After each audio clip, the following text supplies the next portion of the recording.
ನಮಸ್ಕಾರ. ಕರ್ನಾಟಕ ಇದೀನಾಗೆ ಸ್ವಾಗತ. ನಾನು ಲತಾ ಧರ್ಮರಾಜ್. ಈಗ ಹೆಡ್ಲೈನ್ಸ್. ಗೃಹಲಕ್ಷ್ಮಿ ಯೋಜನೆಯ 2 ತಿಂಗಳ ಹಣ ಬಿಡುಗಡೆ ಬಾಕಿ, ಕೊನೆಗೂ ಸತ್ಯ ಒಪ್ಪಿಕೊಂಡ ಸಚಿವೆ ಹೆಬ್ಬಾಳ್ಕರ್. ಸದನದಲ್ಲಿ ಜೋರು ಚರ್ಚೆ. ಮಾಜಿ ಸಂಸದ ಡಿಕೆ ಸುರೇಶ್ ಜನ್ಮದಿನಾಚರಣೆಗೆ ಹಾಸನ ಸಜ್ಜು, ಸಂಭ್ರಮದ ಜೊತೆ ಸಮಾಜ ಸೇವೆ. ಹಾಸನ ಜಿಲ್ಲಾ ಕಾಂಗ್ರೆಸ್ನಿಂದ ನಾಳೆ ವಿವಿಧ ಕಾರ್ಯಕ್ರಮ. ಕಲಬುರಗಿಯಲ್ಲಿ ಡಿಜಿಟಲ್ ಅರೆಸ್ಟ್ ಹಾವಳಿ, ಸೈಬರ್ ವಂಚಕರಿಂದ 2.22 ಕೋಟಿ ರೂಪಾಯಿ ಪಂಗನಾಮ, ಹಣ ವಾಪಸ್ ಕೊಡಿಸುವಂತೆ ಪೊಲೀಸರ ಮೊರೆ ಹೋದ ಕುಟುಂಬಗಳು.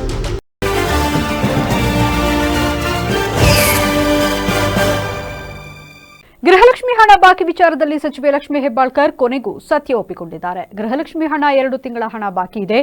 ನನ್ನ ಮಾತಿನಿಂದ ತಪ್ಪಾಗಿದ್ದರೆ ವಿಷಾದ ವ್ಯಕ್ತಪಡಿಸುತ್ತೇವೆ ಎಂದು ಹೇಳಿದ್ದಾರೆ. ಹೌದು, 2024-25ನೇ ಆರ್ಥಿಕ ವರ್ಷದಲ್ಲಿ 2 ತಿಂಗಳ ಗೃಹಲಕ್ಷ್ಮಿ ಹಣ ಬಿಡುಗಡೆ ಮಾಡದೆ ಗೋಲ್ಮಾಲ್ ಆಗಿರುವ ಅನುಮಾನ ಎದ್ದಿದ್ದು, ಹಣ ಬಿಡುಗಡೆ ಆಗದೇ ಇರುವುದಕ್ಕೆ ಆರ್ಥಿಕ ಇಲಾಖೆ ಕಾರಣ ಅಂತ ಆರ್ಥಿಕ ಇಲಾಖೆ ಮೇಲೆ ಗೂಬೆ ಕೂರಿಸುತ್ತಾ ಇತ್ತು. 2 ಇಲಾಖೆ ತಿಕ್ಕಾಟದಿಂದ ಹಣ ಬಾಕಿ ಇದೆ ಅನ್ನೋದರ ಬಗ್ಗೆ ವರದಿಗಳು ಪ್ರಸಾರವಾದ ನಂತರ ಸದನದಲ್ಲಿ ಸಚಿವೆ ಲಕ್ಷ್ಮೀ ಹೆಬ್ಬಾಳ್ಕರ್ ಉತ್ತರ ನೀಡಿದ್ದಾರೆ. ರಾಜ್ಯದಲ್ಲಿ ಈ ಯೋಜನೆ ಮೊದಲು ಬಂತು. ಅತ್ಯಂತ ಭಕ್ತಿ ಭಾವದಿಂದ ಈ ಪುಣ್ಯದ ಕೆಲಸ ಮಾಡ್ತಿದ್ದೀವಿ. ಇದು ದೇಶಕ್ಕೆ ಮಾದರಿಯಾಗಿದೆ. ಈವರೆಗೆ 23 ಕಂತುಗಳ ಹಣವನ್ನು ಹಾಕಲಾಗಿದೆ. ಆದರೆ ಪದೇ ಪದೇ ಫೆಬ್ರವರಿ ಮಾರ್ಚ್ದು ಕೇಳ್ತಿದ್ರು. ನನ್ನ ಪ್ರಕಾರ ಕೊಟ್ಟಿದ್ದೀವಿ ಅಂದುಕೊಂಡಿದ್ದೆ. ಆದರೆ ಮತ್ತೆ ಪರಿಶೀಲನೆ ಮಾಡಿದಾಗ 2 ತಿಂಗಳ ಹಣ ಬಾಕಿ ಇರುವುದು ಕಂಡುಬಂದಿದೆ. ಯಾಕೆ ವ್ಯತ್ಯಯ ಆಗಿದೆ ಅನ್ನೋದನ್ನ ಪರಿಶೀಲನೆ ಮಾಡ್ತೀವಿ. ಮುಂದಿನ ದಿನಗಳಲ್ಲಿ ಪರಿಶೀಲಿಸ್ತೀವಿ. ನನ್ನ ಮಾತಿನಿಂದ ತಪ್ಪಾಗಿದ್ದರೆ ವಿಷಾದ ವ್ಯಕ್ತಪಡಿಸುತ್ತೇನೆ ಅಂತ ಹೇಳಿದ್ದಾರೆ. ನಾನು ಮೊನ್ನೆ ಕೂಡ ಸದನಕ್ಕೆ ಒಂದು ಮಾತನ್ನು ಹೇಳಿದೆ. ಇಲ್ಲಿಯವರೆಗೆ 23 ಕಂತುಗಳನ್ನು ಹಾಕಿದ್ದೇವೆ. 46,000 ರೂಪಾಯಿಗಳು ಒಬ್ಬೊಬ್ಬ ಮನೆಯ ಯಜಮಾನಿಗೆ 1,26,00,000 ಮನೆಯ ಕುಟುಂಬದ ಯಜಮಾನಿಗಳಿಗೆ ಸಿಕ್ಕಿದೆ ಅಂತ ಮೊನ್ನೆನೂ ಕೂಡ ನಾನು ಹೇಳಿದ್ದೀನಿ. ಈ ಹೇಳುವಂಥ ಸಂದರ್ಭದಲ್ಲಿ ಪದೇ ಪದೇ ಅವರು ಹೇಳ್ತಾ ಇದ್ರು, ನನಗೆ ಫೆಬ್ರವರಿ ಮತ್ತು ಮಾರ್ಚ್ ಇದು ಬಂದಿಲ್ಲ ಅಂತ ಹೇಳ್ತಾ ಇದ್ರು ಸದಸ್ಯರು. ನಾನು ಹೇಳಿದೆ ಆಗಸ್ಟ್ವರೆಗೂ ಕ್ಲಿಯರ್ ಮಾಡಿದ್ದೀನಿ ಅಂತ ನಾನು ಹೇಳಿದೆ. ಮಾನ್ಯ ವಿರೋಧ ಪಕ್ಷದ ನಾಯಕರು ಕೂಡ ಹೇಳಲಿಕ್ಕೆ ಬಯಸ್ತೀನಿ, ತಾವು ಭಾಳಷ್ಟು ಅನುಭವಿಸ್ತಿದ್ದೀರಿ ಸರ್. ಇಲ್ಲಿ ಆರೋಪ ಪ್ರತ್ಯಾರೋಪಕ್ಕಿನ್ನ ನಾನು ಮಂತ್ರಿ ಆದಮೇಲೆ ನಾನು ಮೊದಲನೇ ಬಾರಿ ಮಂತ್ರಿ ಆಗಿದ್ದೀನಿ. ಅತ್ಯಂತ ಭಕ್ತಿ ಭಾವನೆಯಿಂದ, ಪೂಜ್ಯ ಭಾವನೆಯಿಂದ, ಯಾಕಂದರೆ ಬಹಳ ದೊಡ್ಡ ಪುಣ್ಯದ ಕೆಲಸ ಮಾಡ್ತಾ ಇದ್ದೀವಿ. ಗೃಹಲಕ್ಷ್ಮಿ ಯೋಜನೆ, ಮನೆಯಲ್ಲಿ ಯಾರು ನಮಗೆ ಗೃಹಲಕ್ಷ್ಮಿ ಅಂದ್ರೂ ಇಲ್ಲೋ ಗೊತ್ತಿಲ್ಲ, ಕರ್ನಾಟಕದ ಕಾಂಗ್ರೆಸ್ ಪಕ್ಷದ ಸರ್ಕಾರ ಮಹಿಳೆಯರಿಗೆ ಗೃಹಲಕ್ಷ್ಮಿಯನ್ನು ಕೊಡುವ ಯೋಜನೆ ಮುಖಾಂತರ ಅವ್ರಿಗೆ ಗೃಹಲಕ್ಷ್ಮಿ ಅಂತ ಅನ್ತಾ ಇದೆ. ಅವ್ರಿಗೆ ತಲುಪಿಸುವಂಥ ಕಾರ್ಯವನ್ನು ನಾವು ಮಾಡ್ತಾ ಇದ್ದೀವಿ. ಪದೇ ಪದೇ ಫೆಬ್ರವರಿ ಮಾರ್ಚನ್ನು ಕೇಳಿದಾಗ ನನ್ನ ಮಾಹಿತಿ ಪ್ರಕಾರ ಕೊಟ್ಟಿದ್ದೀವಿ ಅನ್ನೋದು ಒಂದಿತ್ತು. ಆದರೆ ಹೋಗಿ ನಾನು ಮತ್ತೆ ವಿಚಾರಣೆ ಮಾಡಿದಾಗ ಫೆಬ್ರವರಿ ಮಾರ್ಚು ಇನ್ನೂ ಹಾಕೆಲ್ಲ ಸ್ವಲ್ಪ ಹೆಚ್ಚು ಕಡಿಮೆ ಆಗಿ ಅನ್ನುವಂಥ ಮಾಹಿತಿ ನನಗೆ ಬಂತು. ಆದರೆ ಇದರ ಅರ್ಥ ಎಲ್ಲರಿಗೂ ಹೇಳಲಿಕ್ಕೆ ಬಯಸ್ತೇನೆ, ಸದನದಲ್ಲಿರುವಂಥ ಎಲ್ಲ ಸನ್ಮಾನ್ಯ ಗೌರವಾನ್ವಿತ ಸದಸ್ಯರಿಗೆ ಹೇಳಲಿಕ್ಕೆ ಬಯಸ್ತೇನೆ, ತಮಗೆಲ್ಲರಿಗೂ ತಪ್ಪು ಮಾಹಿತಿಯನ್ನು ಕೊಡೋದಾಗಲಿ ಅಥವಾ ಸದನನ ಮಿಸ್ಲೀಡ್ ಮಾಡೋದಾಗಲಿ ನನ್ನ ಉದ್ದೇಶವಿಲ್ಲ. ಯಾಕಂತಂದರೆ ಒಬ್ಬ ಜವಾಬ್ದಾರಿಯ ಸ್ಥಾನದಲ್ಲಿ ನಿಂತ್ಕೊಂಡು ಹೇಳಲಿಕ್ಕೆ ಬಯಸ್ತೇನೆ. ನನಗೆಷ್ಟು ಜವಾಬ್ದಾರಿ ಇದೆಯೋ ತಮಗೂ ಅಷ್ಟೇ ಜವಾಬ್ದಾರಿ ಇದೆ. ನಾನು ಖಂಡಿತವಾಗಲೂ ಫೈನಾನ್ಸ್ ಮಿನಿಸ್ಟ್ರು ಸಿದ್ದರಾಮಯ್ಯ ಸಾಹೇಬ್ರಿದ್ದಾರೆ, ಮುಖ್ಯಮಂತ್ರಿಗಳಿದ್ದಾರೆ, ಫೈನಾನ್ಸ್ ಡಿಪಾರ್ಟ್ಮೆಂಟ್ ಹತ್ರ ಮಾತಾಡ್ತೀವಿ. ಯಾಕೆ 2 ತಿಂಗಳದ ವ್ಯತ್ಯಯ ಆಯಿತು, ಆಗಿದ್ರೆ ಅದನ್ನು ಮಾತಾಡಿ ಆದಷ್ಟು ಶೀಘ್ರದಲ್ಲೇ. ಮೊನ್ನೆ ಹೌಸ್ನಲ್ಲಿ ಮಾಜಿ ಸಂಸದ ಹಾಗೂ ಕೆಪಿಸಿಸಿ ಅಧ್ಯಕ್ಷ ಡಿಕೆ ಶಿವಕುಮಾರ್ ಅವರ ಸಹೋದರ ಡಿಕೆ ಸುರೇಶ್ ಅವರ ಜನ್ಮದಿನದ ಅಂಗವಾಗಿ ಹಾಸನ ಜಿಲ್ಲಾ ಕಾಂಗ್ರೆಸ್ ಸಮಿತಿಯು ಡಿಸೆಂಬರ್ 18ರಂದು ನಗರದಾದ್ಯಂತ ಅರ್ಥಪೂರ್ಣ ಸಾಮಾಜಿಕ ಮತ್ತು ಧಾರ್ಮಿಕ ಕಾರ್ಯಕ್ರಮಗಳನ್ನು ಹಮ್ಮಿಕೊಂಡಿದೆ ಎಂದು ಹಾಸನ ಜಿಲ್ಲಾ ಕಾಂಗ್ರೆಸ್ ಸಮಿತಿಯ ಪ್ರಧಾನ ಕಾರ್ಯದರ್ಶಿ ರಘು ಡಿಜಿ ತಿಳಿಸಿದರು. ಹಾಸನದಲ್ಲಿ ಪತ್ರಿಕಾಗೋಷ್ಠಿಯಲ್ಲಿ ಮಾತನಾಡಿದ ಅವರು, ತಮ್ಮ ನೆಚ್ಚಿನ ನಾಯಕನ ಜನ್ಮದಿನವನ್ನ ಕೇವಲ ಸಂಭ್ರಮಕ್ಕೆ ಸೀಮಿತಗೊಳಿಸದೆ ಜನಪರ ಕಾರ್ಯಗಳ ಮೂಲಕ ಆಚರಿಸಲು ನಿರ್ಧರಿಸಲಾಗಿದೆ. ಬೆಳಗ್ಗೆ 11:30ಕ್ಕೆ ಹೇಮಾವತಿ ಪ್ರತಿಮೆ ಬಳಿ ಬೃಹತ್ ರಕ್ತದಾನ ಶಿಬಿರ ಆಯೋಜನೆ ಮಾಡಲಾಗಿದ್ದು, ಮಧ್ಯಾಹ್ನ 12 ಗಂಟೆಗೆ ಕಾರ್ಯಕರ್ತರು ಮತ್ತು ಅಭಿಮಾನಿಗಳ ಸಮ್ಮುಖದಲ್ಲಿ ಕೇಕ್ ಕತ್ತರಿಸುವ ಮೂಲಕ ಸಂಭ್ರಮಾಚರಣೆ ಜರುಗಲಿದೆ. ಸಂಜೆ ನೀರುಬಾಗಿಲು ಆಂಜನೇಯ ಸ್ವಾಮಿ ದೇವಸ್ಥಾನದಲ್ಲಿ ವಿಶೇಷ ಪೂಜೆ ಮತ್ತು ಈಡುಗಾಯಿ ಸೇವೆ, ನಂತರ ಗುಜರಾತಿ ಬಾಬಾ ದರ್ಗಾದಲ್ಲಿ ವಿಶೇಷ ಪ್ರಾರ್ಥನೆ ಸಲ್ಲಿಸಲಾಗುವುದು. ನಂತರ ಅನಾವೃತದ ಚರ್ಚ್ನಲ್ಲಿ ಪ್ರಾರ್ಥನೆ ಸಲ್ಲಿಸಿದ ಬಳಿಕ ರಾತ್ರಿ ವೇಳೆ ರಸ್ತೆ ಬದಿಯ ನಿರಾಶ್ರಿತರಿಗೆ ಹೊದಿಕೆ ವಿತರಣೆ ಕಾರ್ಯಕ್ರಮ ಹಮ್ಮಿಕೊಳ್ಳಲಾಗಿದ್ದು, ಈ ಕಾರ್ಯಕ್ರಮಗಳಲ್ಲಿ ಜಿಲ್ಲೆಯ ಎಲ್ಲಾ ಬ್ಲಾಕ್ ಕಾಂಗ್ರೆಸ್ ಅಧ್ಯಕ್ಷರು, ಕೆಪಿಸಿಸಿ ಸದಸ್ಯರು, ಸ್ಥಳೀಯ ಸಂಸ್ಥೆಗಳ ಪ್ರತಿನಿಧಿಗಳು ಹಾಗೂ ಅಭಿಮಾನಿಗಳು ಹೆಚ್ಚಿನ ಸಂಖ್ಯೆಯಲ್ಲಿ ಭಾಗವಹಿಸುವಂತೆ ಕೋರಿದರು. 18-12-2025 ಗುರುವಾರ ನಮ್ಮ ಎಲ್ಲರ ಅಚ್ಚುಮೆಚ್ಚಿನ ನಾಯಕರು, ಬೆಂಗಳೂರು ಗ್ರಾಮಾಂತರದ ಮಾಜಿ ಸಂಸದರು, ಹಾಲಿ ಬೊಮ್ಮೂಲ್ ಅಧ್ಯಕ್ಷರು, ಜನನಾಯಕರು, ಕರ್ನಾಟಕ ರಾಜ್ಯ ಕಾಂಗ್ರೆಸ್ನ ಮುಖಂಡರಾದ ಶ್ರೀಯುತ ಡಿಕೆ ಸುರೇಶ್ ಅಣ್ಣನವರ ಹುಟ್ಟುಹಬ್ಬ. ನಾವು ಪ್ರತಿ ವರ್ಷದಂತೆ ಈ ವರ್ಷವೂ ಕೂಡ ಹಾಸನ ನಗರದ ಹೇಮಾವತಿ ಪ್ರತಿಮೆ ಪಕ್ಕ ಡಿ ಕೆ ಸುರೇಶ್ ಅಣ್ಣವರ ಹುಟ್ಟುಹಬ್ಬವನ್ನು ಹಾಸನ ಜಿಲ್ಲಾ ಕಾಂಗ್ರೆಸ್ ಪದಾಧಿಕಾರಿಗಳು, ಜಿಲ್ಲಾ ಯುವ ಕಾಂಗ್ರೆಸ್ ಸಮಿತಿ, ಹಾಸನ ನಗರ ಗ್ರಾಮಾಂತರ ಬ್ಲಾಕ್ ಕಾಂಗ್ರೆಸ್ ಸಮಿತಿ, ನಗರಸಭಾ ಸದಸ್ಯರು, ನಗರ ಬ್ಲಾಕ್ ಕಾಂಗ್ರೆಸ್ ಪದಾಧಿಕಾರಿಗಳು ಹಾಗೂ ಸುರೇಶ್ ಅಣ್ಣನವರು ಅಭಿಮಾನಿಗಳು ಎಲ್ಲ ಸೇರಿ ಅರ್ಥಪೂರ್ಣವಾಗಿ ಹುಟ್ಟುಹಬ್ಬವನ್ನು ಹೇಮಾವತಿ ಪ್ರತಿಮೆ ಪಕ್ಕ ಆಚರಣೆ ಮಾಡ್ತಾಯಿದ್ದೀವಿ. ಆ ದಿನ ಬೆಳಗ್ಗೆ 11:30ಕ್ಕೆ ರಕ್ತದಾನ ಶಿಬಿರನ ಇಟ್ಕೊಂಡಿದ್ದೀವಿ. 12 ಗಂಟೆಗೆ ಕೇಕ್ ಕತ್ತರಿಸೋ ಮುಖಾಂತರ ಹುಟ್ಟುಹಬ್ಬನ ಆಚರಣೆ ಮಾಡ್ತೀವಿ, ಅಲ್ಲಿರೋರಿಗೆ ಸಿಹಿ ಹಂಚ್ತೀವಿ. 12:30ಕ್ಕೆ ಅನ್ನ ಸಂತರ್ಪಣೆ ಕಾರ್ಯಕ್ರಮ ಇದೆ. ಆದ ನಂತರ ಸಂಜೆ ಹಾಸನ ನೀರುಬಾಗಿಲು ಆಂಜನೇಯ ಸ್ವಾಮಿ ದೇವಸ್ಥಾನದಲ್ಲಿ ಸುರೇಶ್ ಅಣ್ಣವ್ರ ಹೆಸರಲ್ಲಿ ಪೂಜೆ ಮತ್ತು ಈಡ್ಗಾಯಿ ಹೊಡೆಯೋದು ಕಾರ್ಯಕ್ರಮ. ನಂತರ ಆಜಾದ್ ರಸ್ತೆಯಲ್ಲಿರ್ತಕ್ಕಂಥ ಗುಜರಾತಿ ಬಾಬಾ ಬಾದ್ಶಾ ದರ್ಗದಲ್ಲಿ ಪ್ರಾರ್ಥನೆ. ಕೊನೆ ಪತ್ರಿಕಾಗೋಷ್ಠಿಯಲ್ಲಿ ಪ್ರಧಾನ ಕಾರ್ಯದರ್ಶಿ ರಘು ಟಿಜಿ, ಯುವ ಕಾಂಗ್ರೆಸ್ ಅಧ್ಯಕ್ಷ ರಂಜಿತ್ ಕುರೂರು, ಅಬ್ದುಲ್ ಖಯೂಂ ಸೇರಿದಂತೆ ಹಲವು ಗಣ್ಯರು ಉಪಸ್ಥಿತರಿದ್ದರು. ಕಲಬುರಗಿ ಜಿಲ್ಲೆಯಲ್ಲಿ ಸೈಬರ್ ವಂಚಕರು ಡಿಜಿಟಲ್ ಅರೆಸ್ಟ್ ಎಂಬ ಹೊಸ ಮಾದರಿಯ ದರೋಡೆಗೆ ಇಳಿದಿದ್ದು, ಇಬ್ಬರು ನಿವೃತ್ತ ವ್ಯಕ್ತಿಗಳಿಂದ ಬರೋಬ್ಬರಿ 2.22 ಕೋಟಿ ರೂಪಾಯಿಗೂ ಅಧಿಕ ಹಣವನ್ನು ಲೂಟಿ ಮಾಡಿದ್ದಾರೆ. ನಿವೃತ್ತ ಅಧಿಕಾರಿ ಮೆಹಬೂಬ್ ಅಲಿ ಎಂಬುವರಿಗೆ ಟೆಲಿಕಾಂ ರೆಗ್ಯುಲೇಟರಿ ಹೆಸರಿನಲ್ಲಿ ಕರೆ ಮಾಡಿದ ಕದಿಮರು, ನಿಮ್ಮ ಮೊಬೈಲ್ ಸಂಖ್ಯೆ ಕಾನೂನು ಬಾಹಿರ ಕೃತ್ಯಕ್ಕೆ ಬಳಕೆಯಾಗಿದೆ ಎಂದು ಬೆದರಿಸಿದ್ದಾರೆ.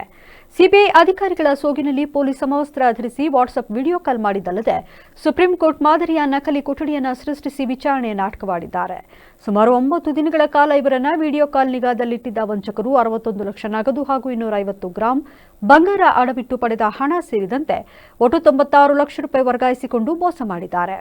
ಇನ್ನು ಮತ್ತೊಂದು ಪ್ರಕರಣದಲ್ಲಿ ನಿವೃತ್ತ ವೈದ್ಯ ಶಿವಶರಣಪ್ಪ ಎಂಬುವರಿಗೆ ಮುಂಬೈ ಕ್ರೈಂ ಬ್ರಾಂಚ್ ಹೆಸರಿನಲ್ಲಿ ಕರೆ ಬಂದಿದೆ. ನಿಮ್ಮ ಹೆಸರಿನಲ್ಲಿ ಮನಿ ಲ್ಯಾಂಡರಿಂಗ್ ಕೇಸ್ ದಾಖಲಾಗಿದೆ ಎಂದು ಹೆದರಿಸಿದ ವಂಚಕರು ಬರೋಬ್ಬರಿ 25 ದಿನಗಳ ಕಾಲ ವಾಟ್ಸ್ಆಪ್ ಮೂಲಕ ನಿಗಾದಲ್ಲಿರಿಸಿದ್ದಾರೆ. ಈ ವೇಳೆ ದಂಪತಿಗಳ ಬ್ಯಾಂಕ್ ಖಾತೆಯಿಂದ ಒಟ್ಟು 1,26,76,047 ರೂಪಾಯಿ ಹಣವನ್ನು ಖದೀಮರು ದೋಚಿದ್ದಾರೆ. ಈ ಸಂಬಂಧ ಶಿವಶರಣಪ್ಪ ಅವರ ಪತ್ನಿ ಉಷಾ ಹಾಗೂ ಮೆಹಬೂಬ್ ಅಲಿ ಅವರು ನಗರದ ಸಿಇಎನ್ ಪೊಲೀಸ್ ಠಾಣೆಯಲ್ಲಿ ಪ್ರತ್ಯೇಕ ದೂರು ದಾಖಲಿಸಿದ್ದು ಹಣ ವಾಪಸ್ ಕೊಡಿಸುವಂತೆ ಮನವಿ ಮಾಡಿದ್ದಾರೆ. ನಿಮ್ಮ credit debit card CVV number ಅಥವಾ ಯುಪಿಐ ಪೇಮೆಂಟ್ಸ್, ಇನ್ನೊಂದು ಇತ್ತೀಚೆಗೆ ಆಗ್ತಾ ಇರೋದು APK ಫೈಲ್ಸ್, ಅವರಲ್ಲಿ ಈ ಚಾನಲ್ APK ಫೈಲ್ ಇರ್ಬೋದು, ಕಿಸಾನ್ ಆ್ಯಪ್ APK ಫೈಲ್ ಇರ್ಬೋದು, ಇವುಗಳೆಲ್ಲ ಲಿಂಕ್ ಪ್ರೆಸ್ ಮಾಡಿದಾಗ ಅಥವಾ APK ಫೈಲ್ ಡೌನ್ಲೋಡ್ ಮಾಡಿದಾಗ ಎಂಟೈರ್ ಮೊಬೈಲ್ ಕಾಂಪ್ರಮೈಸ್ ಆಗ್ತಾ ಇದೆ. ಹಾಗಾಗಿ ಇವುಗಳೆಲ್ಲ ಫಸ್ಟ್ ಕ್ಲಿಕ್ ಮಾಡಬೇಕು. ಎರಡನೇದು ನಿಮ್ಮ ಹತ್ರ ಬಂದ ತಕ್ಷಣ ಬೇರೆಯವರಿಗೆ ಶೇರ್ ಮಾಡ್ತೀವಿ. ನೆಕ್ಸ್ಟ್ ಈಗಾಗಲೇ ಹೇಳಿದ್ರೆ ಇನ್ನೊಂದು ಏನಂತಂದರೆ, ಒಂದು ರಾಂಗ್ ಪರ್ಸೆಪ್ಷನ್ ಸಾರ್ವಜನಿಕರಲ್ಲಿ ಏನಾಗ್ತದೆ ಅಂತಂದರೆ, ಹೆಚ್ಚಿನದಾಗಿ ಏನು ಸೈಬರ್ ಅಪರಾಧ ಆಗುತ್ತೆ ಹಾಲಿಡೇಗಳಲ್ಲಿ, ಸ್ಯಾಟರ್ಡೆ ಸಂಡೇ ಇರ್ಬೋದು ಅಥವಾ ರಜೆ ದಿನ ಇದ್ದಾಗ ರಿಪೋರ್ಟ್ ಮಾಡಲಿಕ್ಕೆ ವಿಳಂಬ ಮಾಡ್ತಾರೆ. ಅವ್ರದ್ದೇನಂತಂದರೆ ಬ್ಯಾಂಕು ಮತ್ತು ಪೊಲೀಸ್ ಸ್ಟೇಷನ್ ಎಲ್ಲ ರಜೆ ಇರುತ್ತೆ ಅಂತ. ಆ ರೀತಿ ಯಾವುದೂ ಇರಲ್ಲ. ಏನು 1930 ಇದೆ, ಇದು 24/7 ಹೆಲ್ಪ್ಲೈನ್ ಇರೋದು. ಸೊ ಎನಿ ಟೈಮ್ ಅವರು ವಿತೌಟ್ ಡಿಲೇ 1930 ಕರೆ ಮಾಡಿದರೆ ಎಲ್ಲ ನಮ್ಮದು ಏನಿದೆ, ನಮ್ಮ ಸೈಬರ್ ಪೋರ್ಟಲ್ ಇರ್ಬೋದು, ಪೊಲೀಸ್ ಸ್ಟೇಷನ್ಸ್ ಇರ್ಬೋದು, ಬ್ಯಾಂಕ್ಗಳಾಗಿರ್ಬೋದು, ಡಿಜಿಟಲ್ ಪೇಮೆಂಟ್ ಗೇಟ್ವೇಸ್ ಎಲ್ಲರಿಗೂ ಇಂಟರ್ಲಿಂಕ್ ಇದೆ. ನಾವೇನು ಸೈಬರ್ ಪೋರ್ಟಲ್ ಹೋಗುತ್ತೆ ಆಟೋಮೆಟಿಕ್ ಅದೆಲ್ಲ ಕನ್ಸರ್ನ್ ಯಾರು ಫಾಸ್ಟರ್ ಅಕೌಂಟ್ ಇರುತ್ತೆ ಫ್ರೀಜ್ ಮಾಡಲಿಕ್ಕೆ ಇನ್ಸ್ಟ್ರಕ್ಷನ್ಸ್ ಆಟೋಮೆಟಿಕ್ ಹೋಗ್ಬಿಡುತ್ತೆ. ಸೊ ದ ಬೆಸ್ಟ್ ವೇ ಏನಂತಂದರೆ, ಫಸ್ಟ್ ಬಿ ಕೇರ್ಫುಲ್. ಯಾವುದೂ ಇಂಥ ಸೈಬರ್ ಅಪರಾಧಗಳಿಂದ ದೂರ ಇರುವಂಥದ್ದು by being aware of what are cyber crimes. ಎರಡನೇ ಒಂದು ವೇಳೆ ಆಗಿದ ತಕ್ಷಣ ಇಮ್ಮಿಡಿಯೇಟ್. ಶ್ರೀ ಕ್ಷೇತ್ರ ಶ್ರವಣಬೆಳಗೊಳದ ಇತಿಹಾಸದಲ್ಲಿ ಮೊದಲ ಬಾರಿಗೆ ಗ್ರಾಮೀಣ ಹಿನ್ನೆಲೆಯುಳ್ಳ 10 ವರ್ಷದ ಬಾಲಕಿ ಕುಮಾರಿ ಹಿತ್ತನ್ಯ BY ಅವರಿಗೆ ಭರತನಾಟ್ಯದ ರಂಗಪ್ರವೇಶವನ್ನು ಮಾಡಿಸುವ ಐತಿಹಾಸಿಕ ಕಾರ್ಯಕ್ರಮ ಡಿಸೆಂಬರ್ 20ರಂದು ಆಯೋಜಿಸಲಾಗಿದೆ ಎಂದು ವಿದುಷಿ ಸ್ವಾತಿ P. ಭಾರದ್ವಾಜ್ ತಿಳಿಸಿದರು. ಹಾಸನದಲ್ಲಿಂದು ಪತ್ರಿಕಾಗೋಷ್ಠಿಯಲ್ಲಿ ಮಾತನಾಡಿದ ಅವರು, ಶ್ರೀ ಕ್ಷೇತ್ರ ಶ್ರವಣಬೆಳಗೊಳ ದಿಗಂಬರ ಜೈನ ಮಹಾಸಂಸ್ಥಾನ ಮಠ ಹಾಗೂ ಚನ್ನರಾಯಪಟ್ಟಣದ ನ್ಯಾಷನಲ್ ಕ್ಲಾಸಿಕಲ್ ಡ್ಯಾನ್ಸ್ ಅಕಾಡೆಮಿ ಸಂಯುಕ್ತಾಶ್ರಯದಲ್ಲಿ ಶ್ರವಣಬೆಳಗೊಳದ ಪಂಪ ಗ್ರಂಥಾಲಯದಲ್ಲಿ ಅಂದು ಬೆಳಿಗ್ಗೆ 10 ಗಂಟೆಗೆ ರಂಗಪ್ರವೇಶ ಕಾರ್ಯಕ್ರಮ ನಡೆಯಲಿದೆ. ಶ್ರೀಮಠದ ಪರಮ ಪೂಜ್ಯ ಸ್ವಸ್ತಿ ಶ್ರೀ ಅಭಿನವ ಚಾರುಕೀರ್ತಿ ಭಟಾರಕ ಸ್ವಾಮೀಜಿಗಳು ಕಾರ್ಯಕ್ರಮ ಉದ್ಘಾಟಿಸಲಿದ್ದಾರೆ.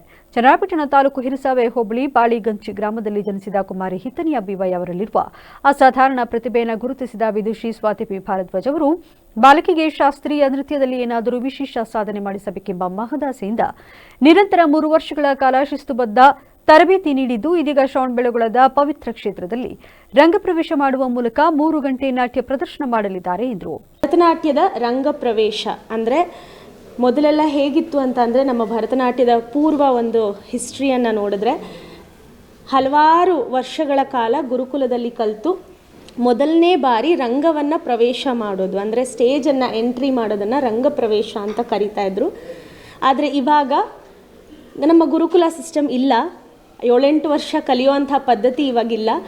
ಆದರೂ ಕೂಡ ಮಕ್ಕಳ ಕಲೆಯನ್ನು ಗುರುತಿಸಿ ಮಕ್ಕಳು ಇದಕ್ಕೆ ಎಲಿಜಿಬಲ್ ಇದ್ದಾರೆ ಅಂತ ಅನಿಸಿದ ಮೇಲೆ ಅವರ ಗುರುಗಳು ತಗೊಳ್ಳುವಂಥ ನಿರ್ಧಾರವೇ ರಂಗಪ್ರವೇಶ. ಅದೇ ರೀತಿ ನಾನು ಹಲವಾರು ರಂಗಪ್ರವೇಶಗಳನ್ನು ನನ್ನ ಶಿಷ್ಯರೊಂದಿಗೆ ಮಾಡಿಸಿದ್ರೂ ಕೂಡ ಇದು ಬಹಳ ಬಹಳ ಮುಖ್ಯವಾಗಿ ತುಂಬ ವಿಶೇಷವಾಗಿರುವಂಥದ್ದು ಅಂತ ಹೇಳಿದ್ರೆ ತಪ್ಪಾಗಲ್ಲ. ಯಾಕೆ ಅಂತ ಅಂದರೆ 10 ವರ್ಷದ ಬಾಲ ಕಲಾವಿದೆ, ಗ್ರಾಮೀಣ ಪ್ರದೇಶದ ಕಲಾವಿದೆ, ನಮ್ಮ ಚನ್ನರಾಯಪಟ್ಟಣದ ಶ್ರವಣಬೆಳಗೊಳ ಕ್ಷೇತ್ರದಲ್ಲಿ ಹಿಂದೆ ಎಂದಿಗೂ ಆಗದಿರುವಂತಹ ಭರತನಾಟ್ಯ ರಂಗಪ್ರವೇಶವನ್ನು ಮೊದಲನೇ ಬಾರಿ ಶ್ರವಣಬೆಳಗೊಳ ಕ್ಷೇತ್ರದಲ್ಲಿ ಮಾಡ್ತಾ ಇದ್ದೇವೆ. ಒಂದು ಗ್ರಾಮೀಣ ಪ್ರದೇಶದ ಮಗು ನನಗೂ ಕೂಡ ಮೊದಲನೇ ಬಾರಿ ಅಂತ ಹೇಳಿದ್ರೆ ತಪ್ಪಾಗಲ್ಲ. ಒಂದು 10 ವರ್ಷದ ಮಗುವಿಗೆ 2 ಪತ್ರಿಕಾಗೋಷ್ಠಿಯಲ್ಲಿ ನ್ಯಾಷನಲ್ ಕ್ಲಾಸಿಕಲ್ ಡ್ಯಾನ್ಸ್ ಅಕಾಡೆಮಿ ಅಧ್ಯಕ್ಷೆ ಅನಿತಾ ಪ್ರಕಾಶ್, ಬಾಲಕಲಾವಿದೆ ಕುಮಾರಿ ಹಿತನ್ಯ, ತಾಯಿ ರಾಣಿ ಯೋಗೇಶ್ ಉಪಸ್ಥಿತರಿದ್ದರು. ಹಾಸನ ಜಿಲ್ಲೆ ಬೇಲೂರು ತಾಲೂಕಿನ ಬೆನ್ನೂರು ಗ್ರಾಮದಲ್ಲಿ ಪರಿಶಿಷ್ಟ ಜಾತಿಗೆ ಸೇರಿದ ಕೂಲಿ ಕಾರ್ಮಿಕರ ಮೇಲೆ ಜಾತಿ ನಿಂದನೆ ಮಾಡಿ ಮಾರಣಾಂತಿಕವಾಗಿ ಹಲ್ಲೆ ನಡೆಸಲಾಗಿದೆ ಎಂಬ ಗಂಭೀರ ಆರೋಪದ ಹಿನ್ನೆಲೆಯಲ್ಲಿ ಪಿಡಿಒ ಆಗಿರುವ ಸಂತೋಷ್ ಅವರನ್ನು ಬಂಧಿಸಿ ತಕ್ಷಣ ಸೇವೆಯಿಂದ ಅಮಾನತು ಮಾಡುವಂತೆ ಕರ್ನಾಟಕ ರಾಜ್ಯ ದಲಿತ ಸಂಘರ್ಷ ಸಮಿತಿ ಜಿಲ್ಲಾಧ್ಯಕ್ಷ ಶಿವಕುಮಾರ್ ತಿರುಮನಹಳ್ಳಿ ಒತ್ತಾಯಿಸಿದರು.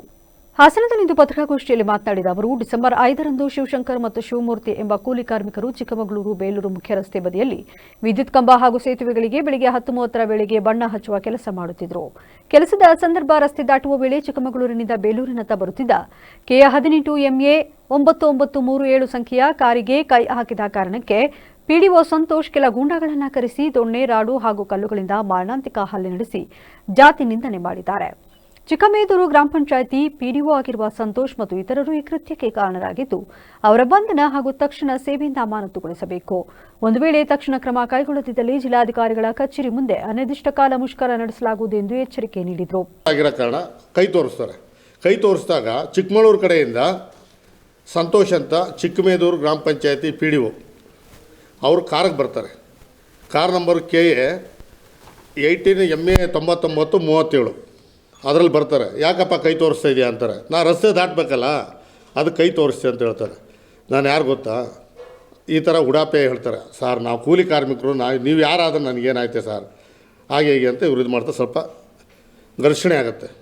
ಘರ್ಷಣೆ ಆದಾಗ ಏನಾಗುತ್ತೆ ಅಂತಂದರೆ, ನನ್ನ ಹೆಸರು ಕೇಳಿದೆ, ನನಗೆ PDO ಕೆಲಸನೇ ಮಾಡಬೇಕಲ್ಲ, ಅಷ್ಟಕ್ಕೂ ನೀವು ಯಾವ ಕಮ್ಯುನಿಟಿ ಅಂತ ಕೇಳ್ತಾರೆ. ಅವರು ಇವ್ರು SC ಅಂತ ಹೇಳ್ತಾರೆ.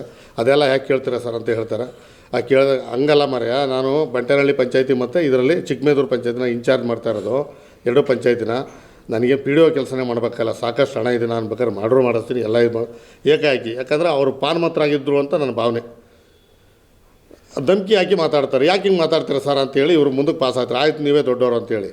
ಅದಕ್ಕೂ ತೃಪ್ತಿ ಆಗದಲೇ ಆತ ಪುನಃ ದೂರವಾಣಿ ಕರೆ ಮಾಡಿ ಯಾರೋ ಅವ್ರ ಸ್ನೇಹಿತರುಗಳಿಗೆ ಅಲ್ಲಿಂದ ಗೂಂಡಾಗಳು ಕರೆಸ್ತಾರೆ. ಒಂದು 2-3 ಬೈಕಲ್ಲಿ ಬರ್ತಾರೆ. ಬಂದ ನಂತರ ಇನ್ನೊಂದು ಕಂಬ ಕೊಡಿತಾರೆ, ಏಕಾಏಕಿ ದಾಳಿ ಮಾಡ್ತಾರೆ. ಪತ್ರಿಕಾಗೋಷ್ಠಿಯಲ್ಲಿ ಕರ್ನಾಟಕ ರಾಜ್ಯ ದಲಿತ ಸಂಘರ್ಷ ಸಮಿತಿ ದಲಿತ ಮುಖಂಡ ಹರೀಶ್ ತಿರುಮಲಹಳ್ಳಿ, ಜಿಲ್ಲಾ ಮಹಿಳಾ ಘಟಕದ ರೀತಾ ಮೋಹನಾಕ್ಷಿ ರತ್ನ ಇತರರು ಉಪಸ್ಥಿತರಿದ್ದರು. ಹಾಸನ ಜಿಲ್ಲೆಯ ಅಭಿವೃದ್ಧಿಯ ಹರಿಕಾರ ಎಂದೇ ಗುರುತಿಸಿಕೊಂಡಿರುವ ಮಾಜಿ ಸಚಿವ HD ರೇವಣ್ಣ ಹಾಗೂ ಕೇಂದ್ರ ಸಚಿವ HD ಕುಮಾರಸ್ವಾಮಿ ಅವರ ಜನ್ಮದಿನವನ್ನು ಹಾಸನದಲ್ಲಿ ಜೆಡಿಎಸ್ ಕಾರ್ಯಕರ್ತರು ಅತ್ಯಂತ ಸಡಗರ ಸಂಭ್ರಮದಿಂದ ಆಚರಿಸಿದರು. ಜನ್ಮದಿನದ ಅಂಗವಾಗಿ ಜೆಡಿಎಸ್ ಕಾರ್ಯಕರ್ತರು ಬೆಳಗ್ಗೆ ನಗರದ ಪ್ರಸಿದ್ಧ ನೀರುಬಾಗಿಲು ಆಂಜನೇಯ ಸ್ವಾಮಿ ದೇವಸ್ಥಾನಕ್ಕೆ ಭೇಟಿ ನೀಡಿ ವಿಶೇಷ ಅರ್ಚನೆ ಮತ್ತು ಪೂಜೆ ಸಲ್ಲಿಸಿದರು. ಹನುಮಂತನಲ್ಲಿ ರೇವಣ್ಣ ಹಾಗೂ ಕುಮಾರಸ್ವಾಮಿ ಅವರ ಹೆಸರಿನಲ್ಲಿ ಸಂಕಲ್ಪ ಮಾಡಿ ಇಬ್ಬರಿಗೂ ಆಯುಷ್ಯ ಹಾಗೂ ಆರೋಗ್ಯ ನೀಡಲಿ ಎಂದು ಪ್ರಾರ್ಥಿಸಿದರು. ಬಳಿಕ ಸೌಹಾರ್ದತೆಯ ಸಂಕೇತವಾಗಿ ನಗರದ ದರ್ಗಾಕ್ಕೆ ತೆರಳಿದ ಕಾರ್ಯಕರ್ತರು ಅಲ್ಲಿಯೂ ಪ್ರಾರ್ಥನೆ ಸಲ್ಲಿಸಿದರು. ಕಾರ್ಯಕ್ರಮದ ವೇಳೆ ಮಾತನಾಡಿದ ಮುಖಂಡರು, HD ರೇವಣ್ಣ ಅವರು ಹಾಸನ ಜಿಲ್ಲೆಗೆ ನೀಡಿರುವ ಕೊಡುಗೆ ಅನನ್ಯವಾದದ್ದು. ಜಿಲ್ಲೆಯ ರಸ್ತೆಗಳು, ನೀರಾವರಿ ಯೋಜನೆಗಳು, ಶಿಕ್ಷಣ ಸಂಸ್ಥೆಗಳು ಹಾಗೂ ಮೂಲಸೌಕರ್ಯಗಳ ಅಭಿವೃದ್ಧಿಯಲ್ಲಿ ಅವರ ಪಾತ್ರ ದೊಡ್ಡದಿದೆ. ಜಿಲ್ಲೆಯ ಪ್ರತಿಯೊಂದು ಹಳ್ಳಿಯಲ್ಲೂ ಅವರ ಅಭಿವೃದ್ಧಿಯ ಮುದ್ರೆ ಇದೆ. ದೇವರು ನಮ್ಮ ನಾಯಕರಾದ ರೇವಣ್ಣ ಮತ್ತು ಕುಮಾರಣ್ಣನವರಿಗೆ ಸುದೀರ್ಘ ಕಾಲ ಆರೋಗ್ಯ ಮತ್ತು ಆಯಸ್ಸನ್ನು ನೀಡಿ ಕಾಪಾಡಲಿ. ಅವರು ರಾಜ್ಯ ಮತ್ತು ರಾಷ್ಟ್ರ ಮಟ್ಟದಲ್ಲಿ ಮತ್ತಷ್ಟು ಎತ್ತರಕ್ಕೆ ಬೆಳೆಯಲಿ. ಜನಸೇವೆ ಮಾಡುವ ಶಕ್ತಿಯನ್ನು ಭಗವಂತ ನೀಡಲಿ ಎಂದು ಹಾರೈಸಿದರು. ಸಚಿವರಾದ ಮಾಜಿ ಸಚಿವರು, ಹಾಲಿ ಶಾಸಕರು, ಹಾಸನ ಜಿಲ್ಲೆಯ ಅಭಿವೃದ್ಧಿ ಅಧಿಕಾರರು ಆದಂಥ ಸನ್ಮಾನ್ಯ ಶ್ರೀ ರೇವಣ್ಣ ಸಾಹೇಬ್ರವರ ಹಾಗೂ ಮಾಜಿ ಮುಖ್ಯಮಂತ್ರಿಗಳು, ಹಾಲಿ ಕೇಂದ್ರ ಸಚಿವರಾದಂಥ ಸನ್ಮಾನ್ಯ ಎಚ್ ಡಿ ಕುಮಾರಸ್ವಾಮಿ ಅವರ ಜನ್ಮದಿನಾಚರಣೆಯನ್ನು ಇವತ್ತು ನೀರ್ಬಾಗಿಲ ಆಂಜನೇಯ ಸ್ವಾಮಿ ಹಾಗೂ ದರ್ಗಾದಲ್ಲಿ ಪ್ರಾರ್ಥನೆಯನ್ನು ಸಲ್ಲಿಸುವುದರ ಮುಖಾಂತರ ನೀರ್ಬಾಗಿಲ ಆಂಜನೇಯನ ಸ್ವಾಮಿಯಲ್ಲಿ ಪೂಜೆಯನ್ನು ಮಾಡುವುದರ ಮುಖಾಂತರ ಇವತ್ತು ಏನು ಸನ್ಮಾನ್ಯ ರೇವಣ್ಣವರು ಈ ಜಿಲ್ಲೆ ಹಾಸನ ಜಿಲ್ಲೆಗೆ ಯಾವ ಶಿಕ್ಷಣ ಇರ್ಬೋದು, ಆರೋಗ್ಯ ಇರ್ಬೋದು, ಯಾವುದೇ ರೀತಿಯ ಅಭಿವೃದ್ಧಿ ಇರ್ಬೋದು, ಇಡೀ ಜಿಲ್ಲೆ ಇವತ್ತು ಇಡೀ ದೇಶ ತಿರುಗಿ ನೋಡೋಂಥ ಕೆಲಸ ಕಾರ್ಯಗಳ ಅಭಿವೃದ್ಧಿ ಕಾರ್ಯಗಳನ್ನು ಮಾಡಿದ್ದಾರೆ. ಅದರಲ್ಲೂ ಶಿಕ್ಷಣ ಕ್ಷೇತ್ರದಲ್ಲಿ ಕ್ರಾಂತಿಯನ್ನೇ ಮಾಡಿದ್ದಾರೆ, ಆರೋಗ್ಯ ಕ್ಷೇತ್ರದಲ್ಲಿ ಕ್ರಾಂತಿ ಮಾಡಿದ್ದಾರೆ. ಎಲ್ಲ ಅಭಿವೃದ್ಧಿ ಕಾರ್ಯಗಳನ್ನು ಮಾಡಿ ಇವತ್ತು ಇಡೀ ದೇಶದ ಜನ ರೇವಣ್ಣನವರನ್ನ ಹಾಸನ ಜಿಲ್ಲೆಯ ಅಭಿವೃದ್ಧಿ ಅಧಿಕಾರರು ಅಂತೇಳಿ ಕರೆಯೋದ್ರಲ್ಲಿ ತಪ್ಪೇನಿಲ್ಲ. ಅಂಥ ಒಂದು ಅಭಿವೃದ್ಧಿ ಅಧಿಕಾರರಾದಂಥ ರೇವಣ್ಣವ್ರಿಗೆ ಹಾಗೂ ಕುಮಾರಣ್ಣವ್ರು ಕೂಡ ಅವರು ಮುಖ್ಯಮಂತ್ರಿಗಳಾದ ಮೊದಲು ರೈತರ ಸಾಲವನ್ನು ಮನ್ನಾ ಮಾಡಿದರು. KPSನಂಥ ಒಂದು ಶಿಕ್ಷಣ ಕ್ಷೇತ್ರದಲ್ಲಿ ಕ್ರಾಂತಿಯನ್ನು ತಂದರು. ಹಾಸನ ಜಿಲ್ಲೆಗೆ ಇರ್ಬೋದು, ಇಡೀ ರಾಜ್ಯಕ್ಕೆ ಒಳ್ಳೆ ಮಾದರಿಯ ಆಡಳಿತವನ್ನು. ಮಕ್ಕಳ ರಕ್ಷಣೆ ಹಾಗೂ ಅವರ ಹಕ್ಕುಗಳ ಬಗ್ಗೆ ಜಾಗೃತಿ ಮೂಡಿಸುವ ನಿಟ್ಟಿನಲ್ಲಿ ಹಾಸನದ ಕನ್ನಡ ಸಾಹಿತ್ಯ ಪರಿಷತ್ನಲ್ಲಿಂದು ಮಹತ್ವದ ತರಬೇತಿ ಕಾರ್ಯಕ್ರಮ ನಡೆಯಿತು. ಕರ್ನಾಟಕ ಸರ್ಕಾರ, ಜಿಲ್ಲಾಡಳಿತ, ಜಿಲ್ಲಾ ಪಂಚಾಯತ್ ಹಾಗೂ ಮಹಿಳಾ ಮತ್ತು ಮಕ್ಕಳ ಅಭಿವೃದ್ಧಿ ಇಲಾಖೆಯ ಸಹಯೋಗದೊಂದಿಗೆ ಈ ಕಾರ್ಯಕ್ರಮವನ್ನು ಆಯೋಜಿಸಲಾಗಿತ್ತು. ಕರ್ನಾಟಕ ರಾಜ್ಯ ಮಕ್ಕಳ ಹಕ್ಕುಗಳ ರಕ್ಷಣಾ ಆಯೋಗದ ಸದಸ್ಯರಾದ ವೆಂಕಟೇಶ್ ಅವರು ಕಾರ್ಯಕ್ರಮದ ಅಧ್ಯಕ್ಷತೆ ವಹಿಸಿ ಮಾತನಾಡಿ, ಮಕ್ಕಳ ಮೇಲಿನ ಲೈಂಗಿಕ ದೌರ್ಜನ್ಯ ತಡೆ ಕಾಯ್ದೆಯಡಿ ಇರುವ ಕಟ್ಟುನಿಟ್ಟಿನ ನಿಯಮಗಳ ಬಗ್ಗೆ ವಿವರಿಸಿದರು. ಎಲ್ಲ ಜನರನ್ನು ಕೂಡ ನಾವು ಒಂದೇ ಭಾವನೆಯಿಂದ, ಒಂದೇ ದೃಷ್ಟಿಕೋನದಿಂದ ಅವರನ್ನು ರಕ್ಷಣೆ ಮತ್ತು ಅವರನ್ನು ಅಭಿವೃದ್ಧಿ ಎಲ್ಲವನ್ನ ನೋಡಬೇಕಾಗಿದೆ. ಅದರಲ್ಲೂ ಹೆಸರಿನ ನೋಡಿ, ವಿಶೇಷ ಚೇತನರು ಅಂತ ಹೆಸರಿಟ್ಟಿದ್ದಾರೆ. ಆ ವಿಶೇಷ ಚೇತನ ಜನರಿಗೆ ನಮ್ಮ ಗಮನ, ನಮ್ಮ ಸೇವೆ, ಆ ದೇವರು ಹೇಗೆ ನಿಮ್ಗೆ ಡಬಲ್ ಕೊಟ್ಟಿದ್ದಾನೆ, ನಮಗೂ ಕೂಡ ಡಬಲ್ ಇರಬೇಕು. ಅದಕ್ಕೆ ನಿಮಗೆ ಸರ್ಕಾರ ಕೆಲವು ಕಾರ್ಯಕ್ರಮಗಳನ್ನು ವಿಶೇಷ ಜನರಿಗೇನೆ ಇಟ್ಟಿದೆ. ಸೊ ಅಂಥ ಕಾರ್ಯಕ್ರಮಗಳನ್ನು ತಲುಪಿಸುವ ಹೊಣೆಗಾರಿಕೆ ಮತ್ತು ಜವಾಬ್ದಾರಿ, ಕರ್ತವ್ಯಗಳನ್ನು ನಿರ್ವಹಣೆ ಮಾಡ್ತಾ ಇರ್ತಕ್ಕಂಥ ನೀವೇನು ನಮ್ಮ ಈ ಹಾಸನ ಜಿಲ್ಲೆಯ 264 ಗ್ರಾಮ ಪಂಚಾಯಿತಿಯಿಂದ ಬಂದಿರತಕ್ಕಂಥ ಎಲ್ಲ ಹೃದಯವಂತ VRW ಅವರೇ ಕಾರ್ಯಕರ್ತರೆ ಮತ್ತು URW ಕಾರ್ಯಕರ್ತರೆ ಒಂದು 8 ಜನರಿದ್ದೀರಿ. ಮತ್ತು MRW ಕಾರ್ಯಕರ್ತ ನಗರ ಪ್ರದೇಶದಲ್ಲಿ ಕೆಲಸ ಮಾಡ್ತಾ ಇದ್ದೀರಿ.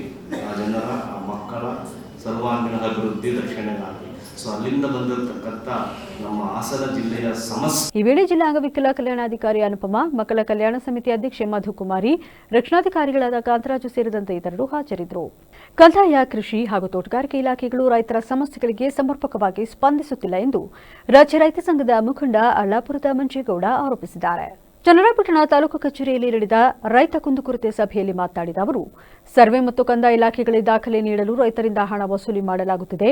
ಕೃಷಿ ಇಲಾಖೆಯಲ್ಲಿ ಬಿತ್ತನೆ ಬೀಜ, ಗೊಬ್ಬರಗಳು ಕಾಳಸಂತೆಯಲ್ಲಿ ಮಾರಾಟವಾಗುತ್ತಿದ್ದು ಅರ್ಹ ರೈತರಿಗೆ ತಲುಪುತ್ತಿಲ್ಲ. ತೋಟಗಾರಿಕೆ ಇಲಾಖೆಯು ತೆಂಗು ಬೆಳೆಗೆ ತಗುಲಿರುವ ರೋಗ ನಿಯಂತ್ರಣಕ್ಕೆ ಯಾವುದೇ ಕ್ರಮ ಕೈಗೊಳ್ಳುತ್ತಿಲ್ಲ ಎಂದು ದೂರಿದರು. ಇನ್ನು ಈ ವೇಳೆ ತಹಶೀಲ್ದಾರ್ ಶಂಕರಪ್ಪ ಮಾತನಾಡಿ, ಜಿಲ್ಲಾ ಉಸ್ತುವಾರಿ ಸಚಿವರ ನೇತೃತ್ವದಲ್ಲಿ ನಡೆದ ಸಭೆಯಲ್ಲಿ ಸ್ವೀಕರಿಸಲಾದ 784 ಅರ್ಜಿಗಳ ಪೈಕಿ ಹೆಚ್ಚಿನವುಗಳನ್ನು ವಿಲೇವಾರಿ ಮಾಡಲಾಗುತ್ತಿದೆ. ರಸ್ತೆ ಸಮಸ್ಯೆಗೆ ಸಂಬಂಧಿಸಿದ 36 ಅರ್ಜಿಗಳನ್ನು ಸೂಕ್ತ ದಾಖಲೆಗಳಿಲ್ಲದಿದ್ದರೂ ಸ್ಥಳಕ್ಕೆ ಭೇಟಿ ನೀಡಿ ರೈತರಿಗೆ ಓಡಾಡಲು ಅನುಕೂಲ ಕಲ್ಪಿಸಲಾಗಿದೆ ಎಂದು ತಿಳಿಸಿದರು. ಇನ್ನು 7 ದಿವಸ, ಇವತ್ತು ಸ್ಟಾರ್ಟಿಂಗ್ ಸಭೆಯಿಂದ 7 ದಿವಸದೊಳಗೆ ನಾವು ಕಾನೂನುಬದ್ಧವಾಗಿ ಲೀಗಲ್ ಆಗಿ ಅರ್ಜಿನ ಕೊಡ್ತೀವಿ.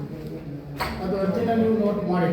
ಯಾಕೆಂದರೆ ಸಡನ್ನಾಗಿ ಯಾರು ಅರ್ಜಿನ ತಂದಿಲ್ಲ, ಕುಂದುಕೊರತೆ ಇವತ್ತಿಂದ ಸ್ಟಾರ್ಟ್ ಆಗಿದೆ. ಯಾಕೆಂದರೆ ಈಗಾಗಲೇ ಇಡೀ ಹಳ್ಳಿಯಲ್ಲಿ, ಇಡೀ ಗ್ರಾಮ ಪಂಚಾಯತಿ ವ್ಯಾಪ್ತಿಯಲ್ಲಿ, ನಾಲ್ಕು ಕಚೇರಿ ವ್ಯಾಪ್ತಿಯಲ್ಲಿ ಈಗಾಗಲೇ ರೈತರು ಅನುಭವಿಸಿರೋದು ಸಾಕಾಗಿದೆ ಅಲ್ಲೇಂದರೆ. ಅದರಿಂದ ಇವತ್ತು ಫಸ್ಟ್ಪಟಾಗಿ ತಾಲೂಕು ಆಡಳಿತ ಕರೆದಿದ್ದಾರೆ.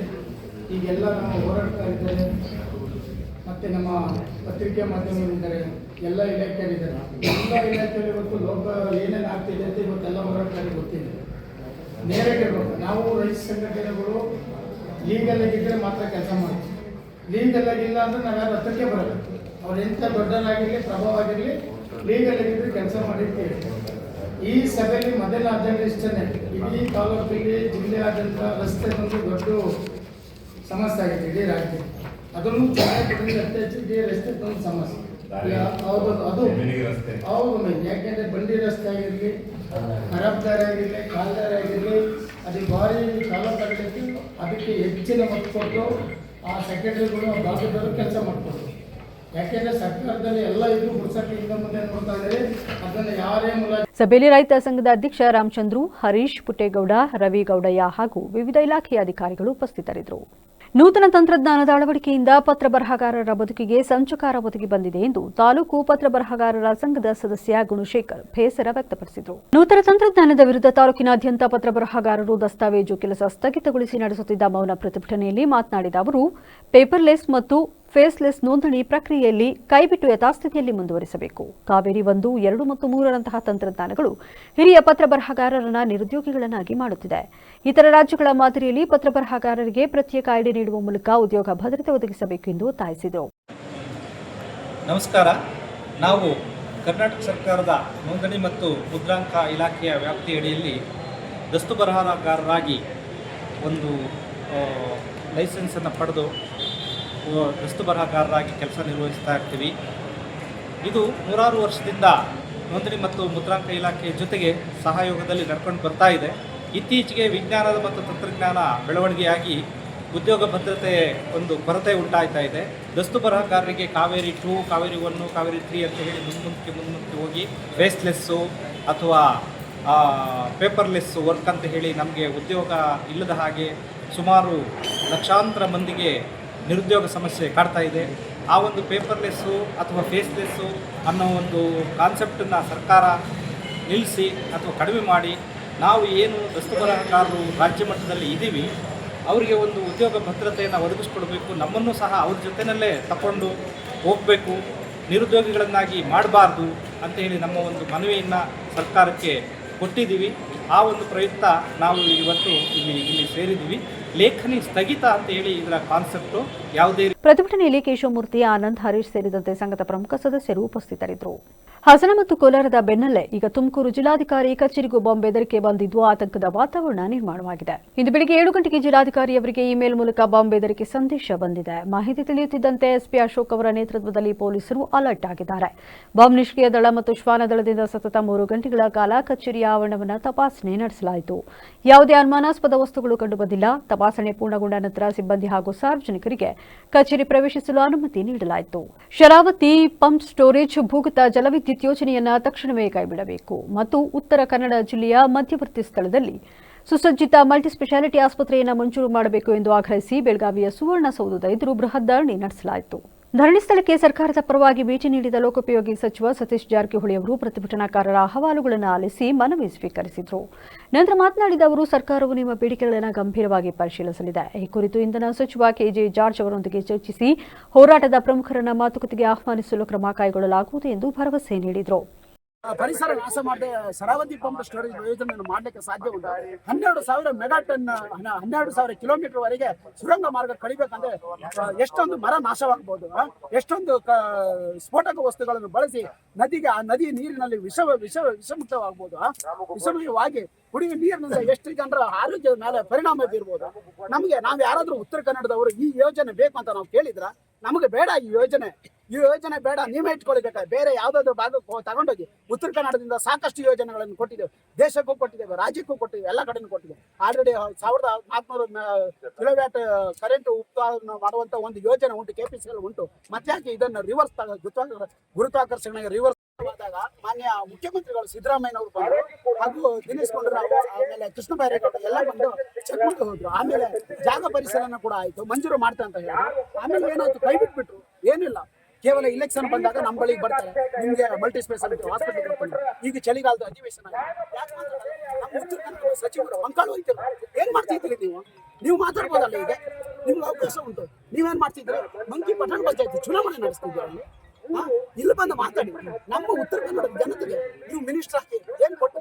ಈ ಸಂದರ್ಭದಲ್ಲಿ ಯಂಗ್ ಒನ್ ಇಂಡಿಯಾ ಸಂಸ್ಥೆಯ ಪ್ರಮುಖರಾದ ಬಲಸೆ ಮಾಸ್ತಪ್ಪ ನಾಯ್ಕ, ಶರಾವತಿ ಉಳಿಸಿ ಹೋರಾಟ ಸಮಿತಿಯ ಜೆಟಿ ಪೈ, ಬೊಮ್ಮರ ಗಣೇಶ್ ಹೆಗಡೆ, ಬಾಲಕೃಷ್ಣ ಗೌಡ, ಪ್ರಶಾಂತ್ ಬಜಾಜ್, ಮಹೇಶ್ ನಾಯಕ್ ಸೇರಿದಂತೆ ನೂರಾರು ಹೋರಾಟಗಾರರು ಪಾಲ್ಗೊಂಡಿದ್ದರು. ಕೇಂದ್ರ ಸಚಿವ ಎಚ್ ಡಿ ಕುಮಾರಸ್ವಾಮಿ ಅವರ 66ನೇ ಜನ್ಮದಿನವನ್ನು ಕೃಷ್ಣರಾಜನಗರ ಪಟ್ಟಣದ ಜೆಡಿಎಸ್ ಕಚೇರಿಯಲ್ಲಿ ಸಂಭ್ರಮದಿಂದ ಆಚರಿಸಲಾಯಿತು. ನವನಗರ ಅರ್ಬನ್ ಕೋಆಪರೇಟಿವ್ ಬ್ಯಾಂಕ್ ಅಧ್ಯಕ್ಷ ಕೆಎನ್ ಬಸಂತ್ ಕೇಕ್ ಕತ್ತರಿಸಿ ಮಾತನಾಡಿ, ಕುಮಾರಸ್ವಾಮಿ ಅವರು ರಾಜ್ಯದ ರೈತರ 25,000 ಕೋಟಿ ಸಾಲ ಮನ್ನಾ ಮಾಡುವ ಮೂಲಕ ದೇಶಕ್ಕೆ ಮಾದರಿಯಾಗಿದ್ದಾರೆ. ಕೊಡಗಿನ ಪ್ರವಾಹ ಸಂದರ್ಭದಲ್ಲಿ ಸಾರಾ ಮಹೇಶ್ ಅವರ ನೇತೃತ್ವದಲ್ಲಿ ಕೇವಲ 10 ತಿಂಗಳಲ್ಲಿ ಮನೆಗಳನ್ನು ನಿರ್ಮಿಸಿಕೊಟ್ಟ ಕೀರ್ತಿ ಅವರಿಗೆ ಸಲ್ಲುತ್ತದೆ ಎಂದರು. ಸರ್ ನಮಸ್ಕಾರ. ಇವತ್ತು ನಮ್ಮ JDS ಪಕ್ಷದ ವರಿಷ್ಠರು, ನಮ್ಮ ನಾಯಕರು ನಮ್ಮ ಪಕ್ಷದ ನಾಯಕರು ಹಾಗೂ ಈ ಭಾರತ ಸರ್ಕಾರದಲ್ಲಿ ಬೃಹತ್ ಕೈಗಾರಿಕೆ ಹಾಗೂ ಉಕ್ಕು ಖಾತೆಯ ಸಚಿವರು ಆದಂಥ ಶ್ರೀಯುತ ಕುಮಾರಣ್ಣವರ 66ನೇ ಹುಟ್ಟುಹಬ್ಬ. ಇವತ್ತು ನಮ್ಮ ತಾಲೂಕಿನ JDS ಕಾರ್ಯಕರ್ತ ಬಂಧುಗಳು ಹಾಗೂ ಮುಖಂಡರುಗಳು ಹಾಗೂ ನಾಯಕರುಗಳು ಎಲ್ಲರೂ ಒಟ್ಟುಗೂಡಿ ಪಕ್ಷದ ಕಚೇರಿಯಲ್ಲಿ ಕೇಕನ್ನು ಕಟ್ ಮಾಡುವಂಥ ಮುಖಾಂತರ ಹಾಗೂ ಬಡ ರೋಗಿಗಳಿಗೆ, ಬಡವರಿಗೆ MCH ಆಸ್ಪತ್ರೆ ಮತ್ತು ಸಾರ್ವಜನಿಕ ಆಸ್ಪತ್ರೆಯಲ್ಲಿ ಹಣ್ಣು, ಹಾಲು, ಬ್ರೆಡ್ಡು ವಿತರಣೆ ಮಾಡುವಂಥ ಮುಖಾಂತರ ಅವರ ಒಂದು ಹುಟ್ಟುಹಬ್ಬವನ್ನು ನಮ್ಮ JDS ಪಕ್ಷದ ಹಬ್ಬವನ್ನಾಗಿ ಆಚರಣೆಯನ್ನು ಮಾಡ್ತಾ ಇದ್ದೇವೆ. ನಿಜವಾಗ್ಲೂ ಇದು ಸಂತೋಷದಂಥ ಒಂದು ಸಂದರ್ಭ.